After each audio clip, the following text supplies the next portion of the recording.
If you start 10 projects and finish none of them, if your room is full of half-read books and abandoned hobbies, if you can't commit to one path because every option looks interesting, you're not lazy or unfocused. You're dealing with a specific psychological pattern that society calls being a jack of all trades, master of none. But psychology has a different explanation. People with too many interests aren't scattered. They're wired differently. And understanding why you can't pick one thing reveals more about how your brain works than any personality test ever could. The first reason you have too many interests is your brain craves novelty more than mastery. Most people get dopamine from getting good at something. You get dopamine from discovering something new. The learning curve is where you thrive. Once you understand the basics and the novelty wears off, your brain loses interest. It's not that you can't focus. It's that your reward system is optimized for exploration, not expertise. And this isn't a flaw. It's how some brains are built. The second reason is you see connections others don't. When most people learn one skill, they see that skill in isolation.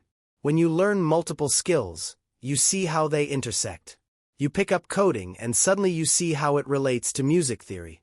You study psychology and connect it to marketing. Your brain isn't collecting random interests. It's building a web of interconnected knowledge that creates insights other people miss. The chaos isn't chaos. It's pattern recognition on a different level. The third reason is you're terrified of choosing wrong. Every interest represents a possible life path. Picking one means closing the door on all the others. So you keep them all alive simultaneously, refusing to commit because commitment feels like loss. This isn't indecision. It's loss aversion. Your brain treats choosing one path the same way it treats losing all the other paths. And that fear keeps you stuck in a state of permanent exploration. The fourth reason is traditional success metrics don't fit you. Society rewards specialists. The education system, job market, career ladder, all of it is designed for people who pick one thing and go deep. But you're a generalist in a specialist's world. You don't fit the template. And instead of recognizing that the template is wrong for you, you assume you're broken. You're not. You just need a different measuring stick. The fifth reason is you get bored easily, and that's a feature, not a bug. Boredom is your brain telling you there's nothing left to extract from this experience. Once you've learned what something has to teach you, staying with it feels like wasting time. So you move on. And people call this lack of commitment. But it's actually efficiency. You're optimizing for learning, not credentials. And learning is what drives you. The sixth reason is you value variety over depth. Most people find satisfaction in being the best at one thing. You find satisfaction in being decent at 10 things. You'd rather know a little about everything than everything about a little. This isn't shallow. It's a different orientation toward knowledge. Depth people become experts. Breadth people become connectors. Both are valuable. Society just celebrates one more than the other.